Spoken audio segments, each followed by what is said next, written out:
वासियों को उस चीज के लिए जागरूक कर रहे हैं, तो हमें जागरूक होना है। इसीलिए हम अभी किसी भी तरह से कोई रिश्वत देकर के कोई काम नहीं।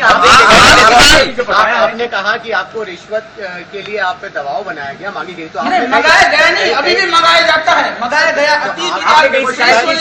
मैं आपको बताता हूँ, शिकायत तब होती जब कुएं में भांग पड़ गई है, तो शिकायत कौन किससे करे। सच बात तो यह है, हम प्रयत्न करते हैं कि मेरे भाई ये काम हमारा जेन्युइन है, 2 नंबरी नहीं है, सही है और सही ढंग से करो। क्योंकि फैक्ट्री चलाने का मतलब आप जानते हैं, क्या वो लोग करते हैं क्या काम आपके कहने पे करते हैं? इससे ज्यादा लाइसेंस लेना पड़ता है। और दूसरी बात, मैं एक बात और कहना चाहता हूं कि कभी भी इतनी बड़ी संस्था को चलाने वाले लोग आंदोलन नहीं करते हैं। श्रद्धेय स्वामी जी देश के लिए एक उदाहरण है। इसका मतलब यह है कि हमारी संस्था सही है।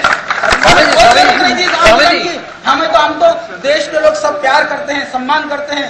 योग का आंदोलन बहुत आगे बढ़ रहा था, हम अपना काम भी कर रहे थे, फिर हमने पंगा हमें किसी ने दिया नहीं, हमने जानबूझ करके लिया है। इसलिए हम अपने लक्ष्य तक खामियाजा उठाना पड़ रहा है जो आप फैक्ट्री बिल्कुल खामियाजा। अभी मेरे पास ऐसा कोई डिपार्टमेंट नहीं है जिसकी नोटिस हमारे पास नहीं आई हुई। अभी सेल टैक्स विभाग ने माल पकड़ा था, पंचली जो संस्था सेल टैक्स विभाग ने वो भी बहुत बड़ा षड्यंत्र था। मैं आपकी जानकारी के लिए बता दूं, मैंने उस माल को उठाया नहीं है।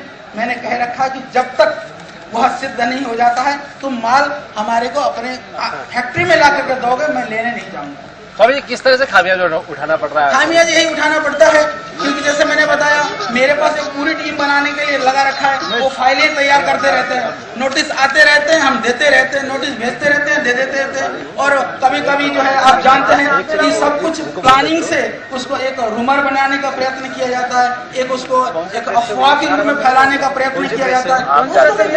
आम जनता सरकार जो है बहुराष्ट्रीय रिटेल कंपनियां हैं, उनके दबाव में आपके खिलाफ काम कर रही है? नहीं, सिर्फ एक कारण नहीं है, क्योंकि एफडीआई की कहानी तो अभी बाद में शुरू हुई है। पर एफडीआई के संदर्भ में मैं एक बात जरूर आप सब मीडिया के भाइयों से कहना चाहता हूं। एक छोटा सा प्रश्न, मान लीजिए एफडीआई आ भी जाएंगे, वो क्या करेंगे? सिर्फ दुकानें खोलेंगे? दुकानें खोलने के अतिरिक्त वो काम तो नहीं करने वाले। दुकानें खोलने के लिए हो सकता है थोड़ा सा इन्वेस्टमेंट वो करें। इसके अतिरिक्त जो रॉ मटेरियल है, वो जो कृषि का जो उत्पाद है, वो कौन उगाएगा? वो हमारे भाई बंधु। और उन दुकानों में काम करने वाले कौन लोग होंगे? वो भी हमारे भाई बंद। और जो खाने वाले कौन लोग होंगे? वो आप और हम। तो ये बताइए कि उनकी यहाँ जरूरत क्या है? और दूसरी बात, वो यहाँ पर एमएनसीज आती हैं, उनको आपसे या हमसे, हमारे भाइयों से कोई हमदर्दी नहीं है। हमारे दुख में वो सहभागी होने वाले नहीं है। हमारे पीड़ा को देख करके उनकी आंखों में कहीं आंसू नहीं आता है। वो सिर्फ हिंदुस्तान को एक मार्केट समझती हैं, एक दुकान और बाजार समझती हैं। इसलिए वो यहाँ आ रही है। इतनी भी बात यदि हम नहीं समझ पाए तो फिर कौन